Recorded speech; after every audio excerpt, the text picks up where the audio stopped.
In this video, we discuss how to reduce the risk that you will outlive your money in retirement. Coming up next on Holy Schmidt. Holy Schmidt! The biggest fear for most retirees is that they will outlive their funds saved for retirement.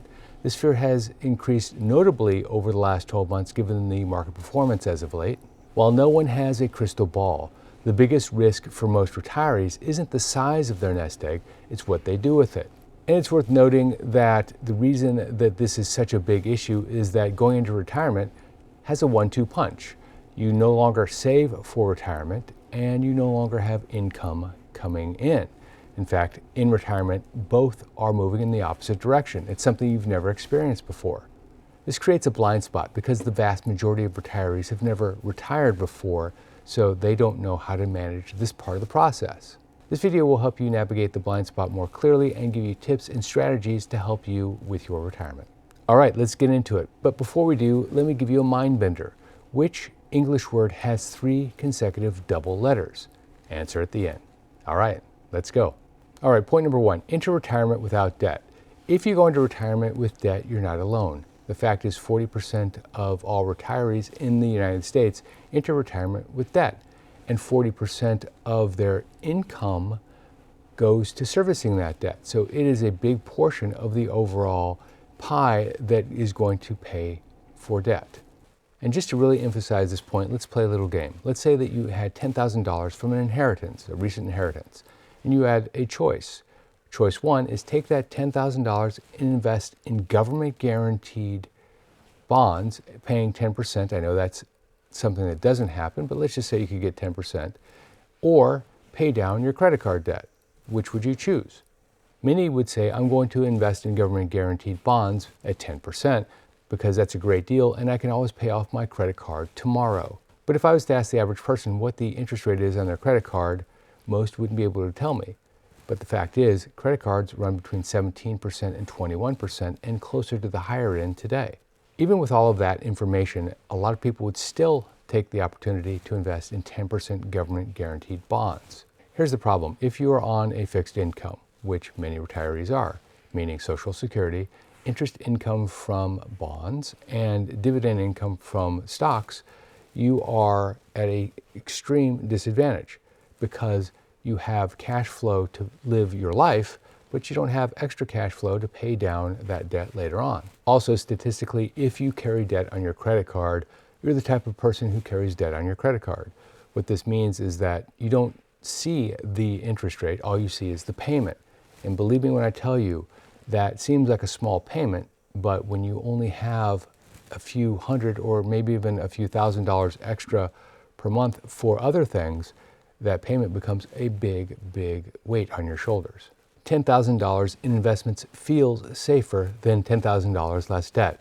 And safety is the biggest concern for a lot of people in retirement. There is some truth to this, by the way, but it is a lot easier to build retirement safety nets with free cash flow than be beholden to a credit card company for the next 3, 4, 5, 10 years. And frankly, the problem exacerbates itself because if you don't have cash at the end of the month, many people use their credit card to buy something new or to pay for an expense that they couldn't pay for because they don't have the cash. So it becomes a cycle. It doesn't feel like that because credit cards you can pay off anytime with no penalty, but most people don't who carry balances on their credit card. Now here's the one and only exception, and this is something I still wouldn't recommend for most people. That is if you have a mortgage between 3 and 3.5%, which is the level that you received up until last February anyway, that would have been a level that you locked in for 30 years. In many cases, you can outperform that with something as simple as a fixed rate annuity, which is a guaranteed payment by an insurance company. You just need to make sure that the insurance company is highly rated. This is super important. You can't get a high yielding annuity and buy it from a low rated insurance company and expect that to turn out well many times. Also, you need to weigh the advantage of the mortgage deduction and the feeling of being debt-free in retirement. Both of those are very, very important. The next point is to live longer than the mortality tables say that you're going to live. One of the biggest mysteries in life is knowing the exact day that we're going to pass.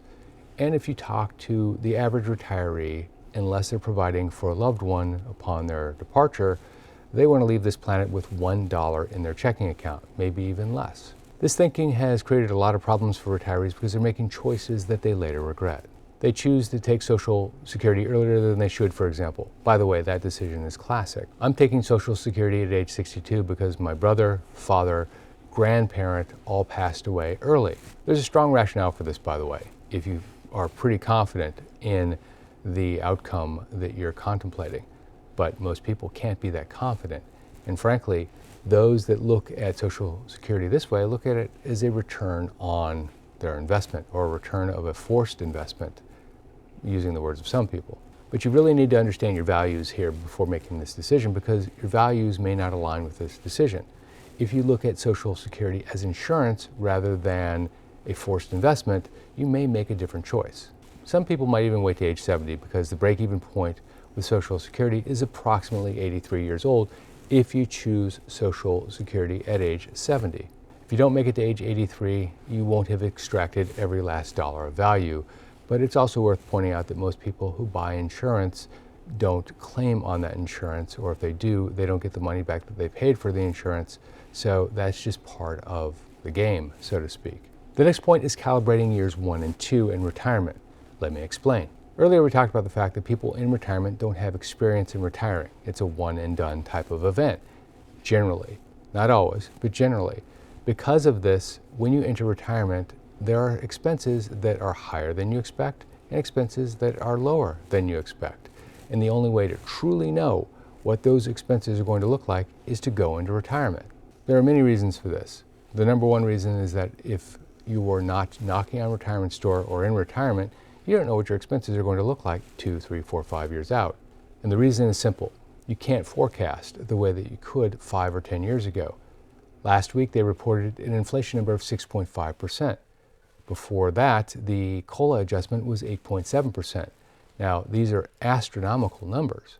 This means that your spending power halves every 11 years if you don't get any investment return. And if you get a modest investment return, well, let's just say that your investments won't grow with inflation unless something changes, which it probably will, of course. But many of you remember stagflation, which had inflation for a very long period of time. The next point is that cash flow is king, particularly in later retirement. Yes, capital gains are tax advantaged, but they are generally riskier than assets that generate dividend income and interest income. This isn't always the case, but you rarely hear about a company that does a mediocre job in its industry and the dividends are being cut. But you can see the same company's share price go down significantly if it's making money, but it's not making as much money as Wall Street thought it should make. Finally, dividends are based on cash flow today. Share price is based on expected price improvement tomorrow. They are two totally different things, and they have two totally different risk elements to them. The next point is to set up and really work your retirement budget. This quite possibly could be the single most important element to retirement, because going into retirement, you don't know what you don't know. We talked about that earlier. But by putting pencil to paper or using an Excel spreadsheet, for those of you that use spreadsheets, you can model out what your cash flow is going to look like. And more importantly, if you deviate, you at least know why. Frankly, I hear this a lot. People say, I know my budget in my head. I don't need to write it down. Well, the fact is, you can only store so much in your head. And if I were to ask you, not you personally, but someone in retirement, the average person in retirement, how much they spend at Starbucks every year, they'd have no idea. Admittedly, the Starbucks example is one that's overused, but you could ask the same question about how much you spend on gas next week or next month or for the year. You could ask the same question about how much you spend on your hobbies. The next point is buy less house than you can afford. Your home and your home-based expenses represent a very significant portion of your overall retirement cash flow. For most people, they're number 2 to healthcare costs in many cases. And when someone buys a home in retirement, and often they do, they go from their current home to a home in another location or a different type of home like a single level home, they do what they've always done, which is they trade up. Remember that when you buy your home this time, you're buying a home that doesn't entail having children in the house and a really good school district. The last point is one that's counterintuitive, and that is to set up your kids for success. Being a parent doesn't end at 18 years old. In fact, the period between 18 and when they are truly financially independent is a period of great risk for most retirees. Oftentimes you hear about retirees say, at 18 they're on their own and I have done my job.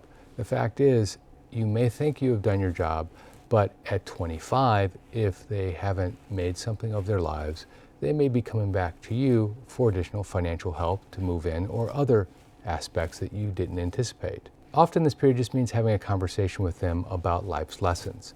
Other times it means helping them navigate the next part of their lives, either through a college degree or some sort of trade school, depending on how you and your child see their future. And one point that I didn't put on the board because I want to actually overemphasize this, medical expenses are generally far more expensive than people think going into retirement. And so plan on having the appropriate Medicare supplement to make sure that you do, in fact, don't pay a lot of out-of-pocket expenses. Oh, and the answer to the question, what English word has 3 consecutive double letters? It's a word after my own heart. It's called bookkeeper. B-O-O-K-K-E-E-P-E-R. This is Jeff Schmidt. Thanks for watching.